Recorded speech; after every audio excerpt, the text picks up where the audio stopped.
नमस्कार, मैं हूं फरहान। आप देख रहे हैं नेक्स्ट 9 न्यूज नेशन।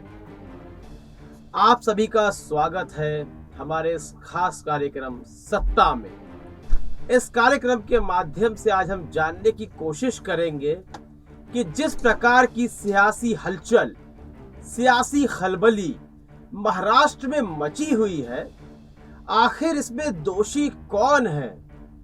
जो तमाम आरोप उद्धव ठाकरे पर लगाए जा रहे हैं, क्या वह सही है या किसी अन्य महत्वाकांक्षा को लेकर जो कि शिवसेना में पूरी नहीं हो पा रही थी, उस महत्वाकांक्षा को लेकर एकनाथ शिंदे बगावत पर उतर आए, बागी हो गए।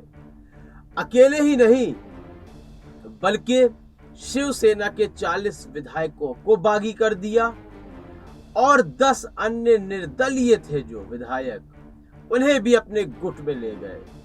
तो इस कार्यक्रम के माध्यम से आज हम आपको यह बताना चाहते हैं और यह साफ करना बेहद जरूरी है कि आखिर दोषी कौन है। क्या किसी लालच ने इस सरकार को हिला दिया या फिर उद्धव ठाकरे की कमान वाकई में शरद पवार के हाथ में है। तमाम आरोप लगाए जा रहे हैं बागियों की तरफ से और शिवसेना के नेताओं एवं कार्यकर्ताओं की तरफ से। आखिर इसमें कितनी सत्यता है? आखिर जब से ये बगावत का सिलसिला शुरू हुआ, क्या कहानी थी, कैसे शुरू हुई और इस कहानी ने कहां आकर मोड़ ले लिया, यह जानने की बहुत ज्यादा जरूरी आवश्यकता है आज आप लोगों को। तो इस प्रोग्राम में आइए हम देखते हैं कि आखिर यह खलबली, यह सियासत में जो हलचल है, कैसे शुरू हुई और कहां पर जाकर पहुंच गई है। जब शिवसेना के 40 विधायकों ने और एकनाथ शिंदे ने शिवसेना को छोड़ा और उसे छोड़कर यानी कि बगावत करके पहले गुजरात पहुंचते हैं और फिर आसाम के गुवाहाटी पहुंच जाते हैं। वहां जाने के बाद शिवसेना और एकनाथ शिंदे के बीच किसी प्रकार का भी संपर्क नहीं हो पा रहा था, लेकिन दोनों की तरफ से आरोप और प्रत्यारोपों का सिलसिला जारी था। इन आरोपों को लेकर शिवसेना के जो बागी विधायक थे और एकनाथ शिंदे, उनके तरफ से तमाम आरोप लगाए गए और कहा गया कि शिवसेना में उनका कोई महत्व नहीं था, शिवसेना में उनकी बात नहीं सुनी जाती थी, बल्कि एनसीपी और शिवसेना के कार्यकर्ताओं द्वारा, नेताओं द्वारा उनकी बेइज्जती की जाती थी। यदि हम सियासत में देखें, जब विधायकों की बात को अनसुना किया जाता है तो एक प्रदर्शन होता है। जैसे कि उत्तर प्रदेश में योगी आदित्यनाथ के खिलाफ भी विधानसभा में तमाम विधायक बैठ गए थे, लेकिन शिवसेना के इन बागी विधायकों ने ऐसा कुछ भी नहीं किया, किसी प्रकार का प्रदर्शन नहीं किया, बल्कि रातों रात पहले गुजरात चले जाते हैं, उसके बाद आसाम चले जाते हैं, फिर वहीं से बैठकर शिवसेना और बागी विधायक एवं एकनाथ शिंदे के बीच अब आरोप प्रत्यारोप का सिलसिला जारी रहता है। इस सिलसिले के चलते हुए दोनों के बीच और भी तल्खियां बढ़ जाती हैं। इस सारी हलचल को लेकर भारतीय जनता पार्टी यह कहती हुई नजर आ रही थी कि इस हलचल में, इस हंगामे में हमारा किसी भी प्रकार का सरोकार नहीं है, हमारा हाथ नहीं है, बल्कि हमें तो पता भी नहीं था कि आखिर यह विधायक क्यों छोड़कर जा रहे हैं, क्यों बागी हो गए हैं। हमें तो उनके बागी होने के बाद पता चला। जब यह समाचार राष्ट्रीय हो गया तब हमारे कानों तक यह बात पहुंची।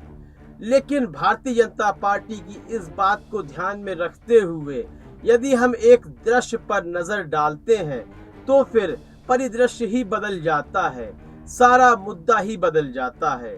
क्योंकि जब शिवसेना के बागी विधायक बगावत करके या फिर भागकर आसाम गए थे तो वहां भी रिसीव करने के लिए भारतीय जनता पार्टी के नेता मौजूद थे, और इससे पहले जब वह गुजरात गए थे तब भी वहां भारतीय जनता पार्टी के नेता मौजूद थे। तो इससे यह पता चलता है कि शिवसेना के बागी विधायकों की बगावत के संबंध में भारतीय जनता पार्टी को पहले से ही मालूम था। और या फिर यह भी हो सकता है कि यह सारा खेल, यह सारा जाल भारतीय जनता पार्टी का ही बनाया गया हो। लेकिन भारतीय जनता पार्टी इस सारे मामले में झूठ क्यों बोल रही है? क्योंकि वह तो पहले भी खुले तौर पर कह चुकी है कि विधायक बाजार में बिकते हैं, जब चाहे तब खरीद सकते हैं और भारतीय जनता पार्टी के लिए विधायक खरीदना बहुत ही आम बात है।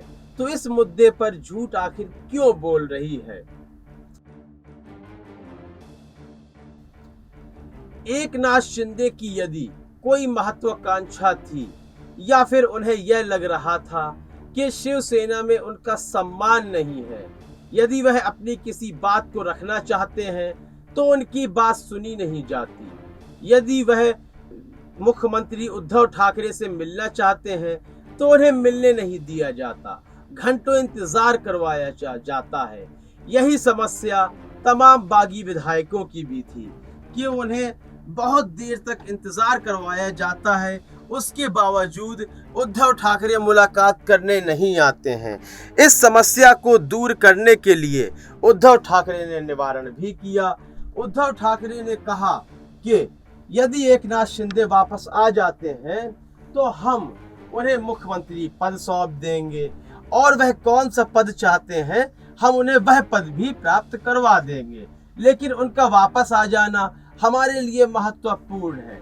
यहाँ तक कि संजय राउत ने भी कहा कि यदि एकनाथ शिंदे वापस आ जाते हैं तो हम इन सारी बातों को भुला देंगे।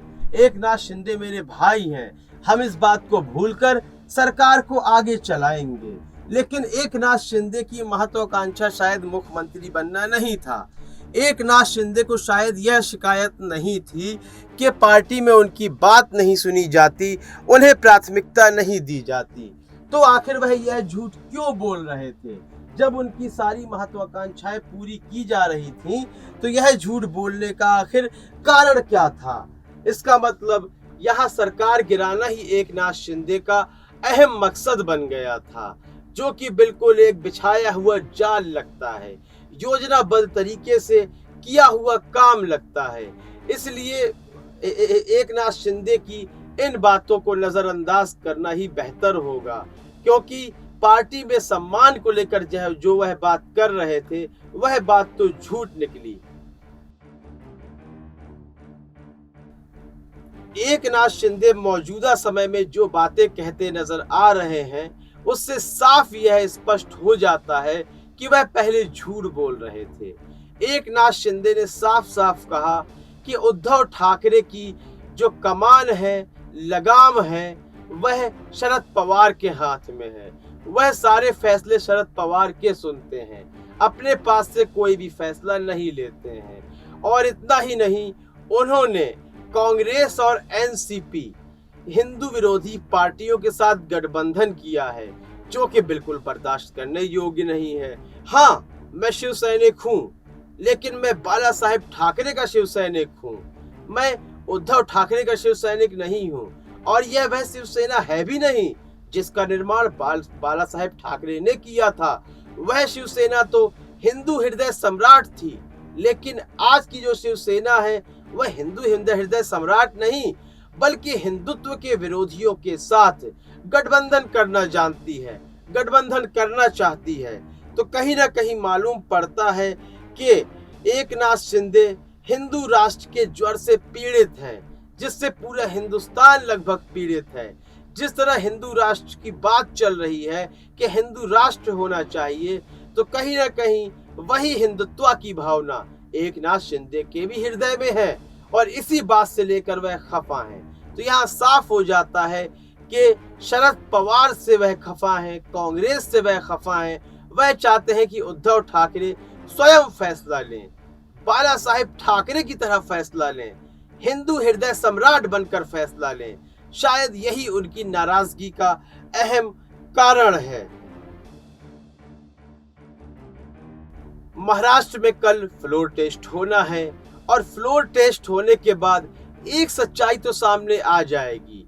वह सच्चाई जिसका आरोप लगातार एकनाथ शिंदे पर लगाया जा रहा था। चाहे वह उद्धव ठाकरे हो या संजय राउत हो या फिर आदित्य ठाकरे हो, वह लगातार यही कह रहे थे कि जो बागी विधायक हैं वह बागी नहीं है, बल्कि उनको डरा धमका कर गुजरात और असम ले जाया गया है। कई लोगों को तो जान से मारने की धमकी भी दी गई है।